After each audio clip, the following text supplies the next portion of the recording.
We're back. We're back for more. Hello, Facebook. Max.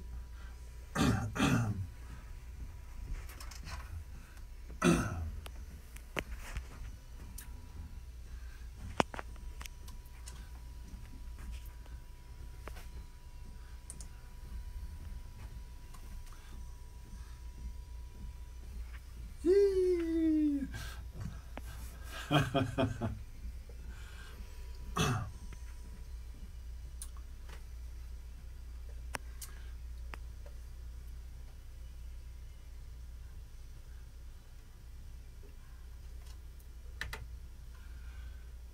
105.7 The Hawk, classic rock for the Jersey Shore. Tom Cunningham, Bruce Brunch radio program, Sunday morning for 15 years now. Thank you very much for being part of that magic.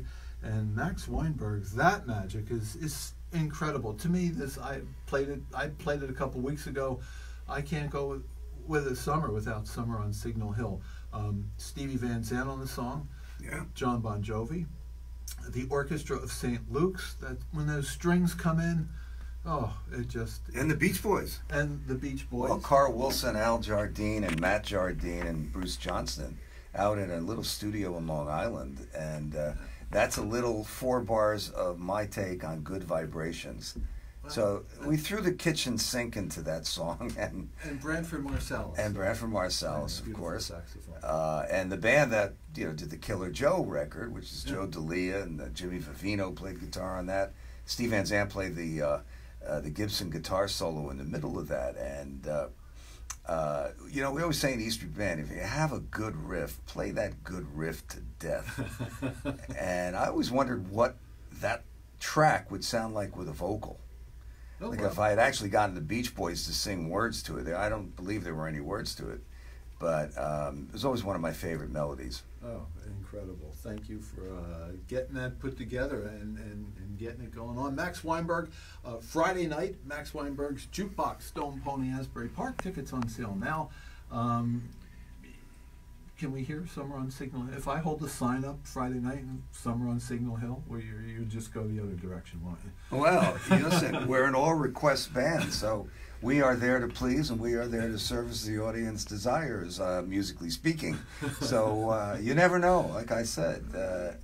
But playing the Stone Pony, I mean, I have got so many great memories and stories about playing the Stone Pony, whether it was kicking the Born in the USA tour off there, where it was so hot we had to stop playing. And they now have some air conditioning in there, so it's actually quite comfortable. But it's such a fun place to play. They always get an amazing turnout. And, this is about the most I tour. Tonight will be the 4th time in a row. So that's my tour, 4 dates. And then next week, on the 31st at the Pony, the kickoff to the Labor Day weekend. And I've been just having a ball. The thing is, Todd, if the E Street Band and Bruce played all the time, I'd probably relegate my drumming to just doing that. But as a drummer, particularly at the age of 67, you've got to play.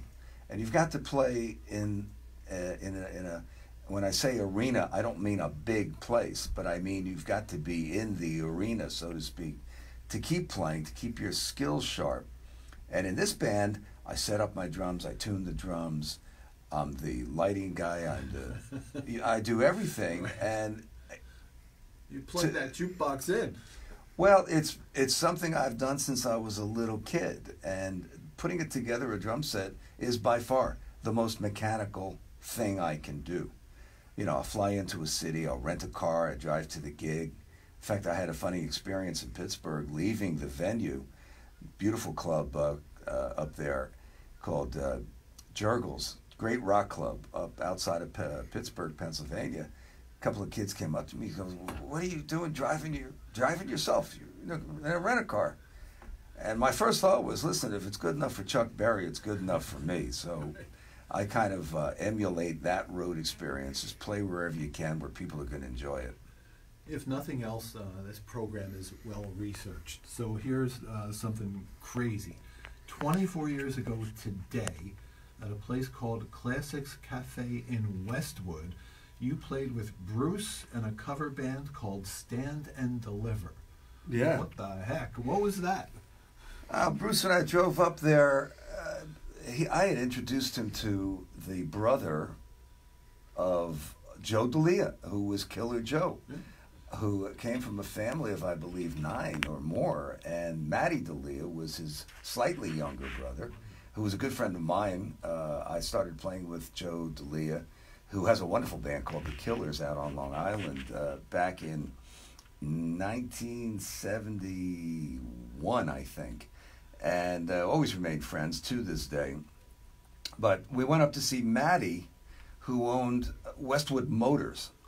And there's an iconic T-shirt that Bruce used to wear anyway. I'm sure it's worn out by now. He wore it so much.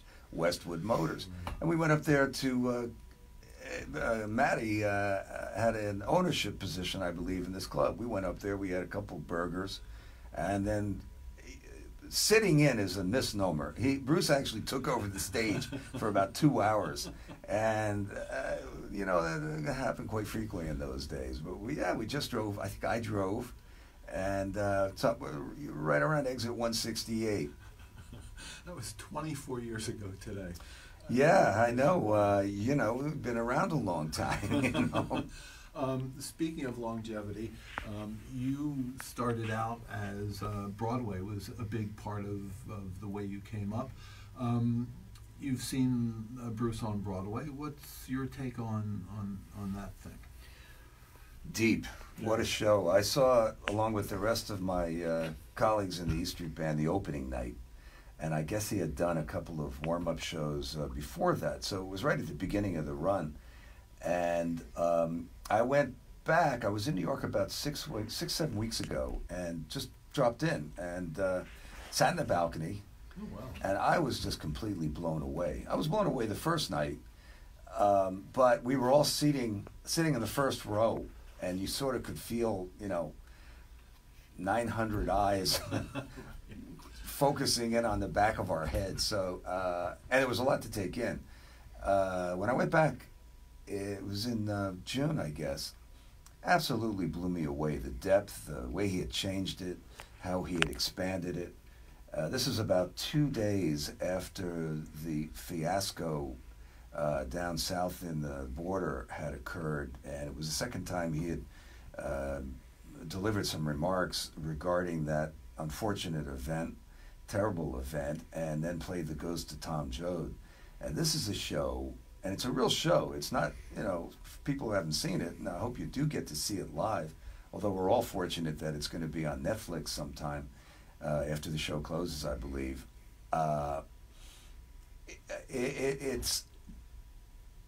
For me, it was very transformative, actually, because in his story, you see yourself, you see your own story.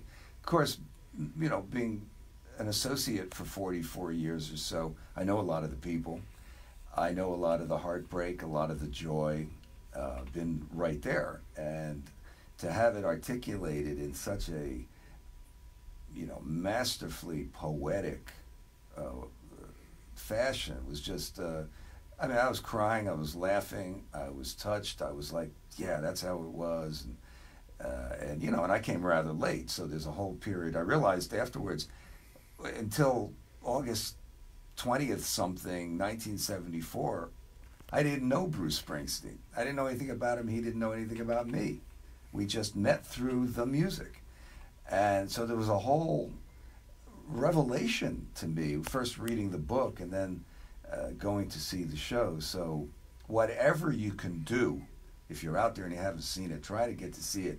It's worth every single penny you might pay. And well, it's a rare experience, yep. And when it's done, it's done. Not that the man himself needs any help from me in promoting this show, but we were all delighted for him that he won a Tony for it. So he's got the very rarefied status of having an EGOT, an Emmy, a Grammy, an Oscar, and a Tony, and that's not easy to do. No. Max Weinberg with us this morning. Max Weinberg with us on Friday night at the Stone Pony in Asbury Park, Max Weinberg's Jukebox. How many songs are we pulling from at this point of your tour? How many songs are on that big board of yours? Well, we have a revolving video menu, Right. I call it. And it's about 350 songs. But occasionally someone will ask for a song that's not on the video screen. And the beauty of playing with Jersey Shore rock musicians is, in the early days particularly, you had to play all night long. 6 hours, 7 hours, 5, 6 nights a week. So you had to not only know a lot of material, you had to know how to convincingly fake your way through a lot of material. So if one person knows it, we'll give it a shot. So it's no telling. There's been lots of songs that we've played that not that we ever rehearse, we've been rehearsing for this all of our lives. And when you play with people like Bob Berger and Glenn Burtnick, who everybody knows, of course, John Merjavi will absolutely blow your mind as a guitar player. He's amazing. They're all great musicians, and they have a vast, vast knowledge of this music, and not only the songs, but the arrangements. So we're kind of like arrangement geeks. You know, we listen to Born to Be Wild, and I am going to do my best to play that drum part, because for that 3 minutes, I want to be that guy in Steppenwolf. Right. I love it. Well, Yeah, and it comes down to respecting the material. Yep. Well, we got to get you off to Boston. Can't thank you enough for coming in. Here in a couple of seconds, we're going to give away a pair of tickets. And I'm going to do this, but I'm going to play Candy's Room here in a little bit. One of the greatest things in my crazy life, 2013, you and I did this thing in Middletown. Ah, right. And I asked you something about, which song, and you explained how Candy's Room is Max Weinberg in the E Street Band for like the first 17 seconds. In my mind. So, well, Candy's Room starts out with that kind of Barry White hi-hat, right. and that's exactly what it was. It was known as the fast song. Yeah. I know, Tom, I've told you this story, but occasionally we'll play it in concert, and we do. I start it, and I do that, hi-hat, and there's usually a huge roar of recognition from the audience. And only in my mind, for that moment, it's Max Weinberg in the E Street Band, and it quickly reverts to its normal, regular position. Full onslaught from the collective. That's right. I tell people that I'm usually the guy slightly out of focus behind Bruce's right shoulder. But always watching. Always watching Bruce. Always watch his hips, because he can't go anywhere without his hips. Max, can't thank you enough for coming in, and you're always just so articulate and great at sharing your great experiences. So thank you once again for sharing, sir. Well, it's been my pleasure. Always enjoyable to come down to Tom's River and talk to you. Can I tell you a short Tom's River story? Of course. I'm talking to Charlie Watts in Newark when they played there a couple of years ago. And I'd seen the Rolling Stones in November of 1965 at what was then the Mosque Theater in Newark, New Jersey, on Broad Street. It's now called Symphony Hall. And I'm not quite sure he remembered. He knew he'd been in Newark before.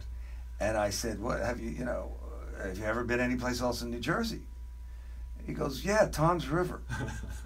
I said, "What were you doing, Charlie Watts, in Tom's River?" "Well, my sister-in-law lives in Tom's River. I've been in Tom's River a lot." Wow. So he'd been in Newark playing, but he'd been vacationing in Tom's River. Charlie Watts of the Rolling Stones. I love it. You'll be playing in Tom's River on November 18th. Yeah. At the Grunin Center for the Arts. People can check out our whole schedule. Yeah. It's about 6-8 times a month. I live in Florida now, and I fly out from there, and I rent a car, drive myself, set up the drums, have at it. It's really been a lot of fun, and I thank everybody who listened to this station over the years, and just supporting the music that we all were privileged to put out there.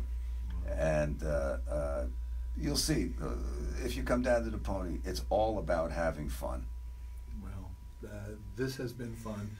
Max, thank you. We're going to give away a pair of tickets. Facebook Live, we're going to go away. Goodbye. Thank you. Thank you. And we'll get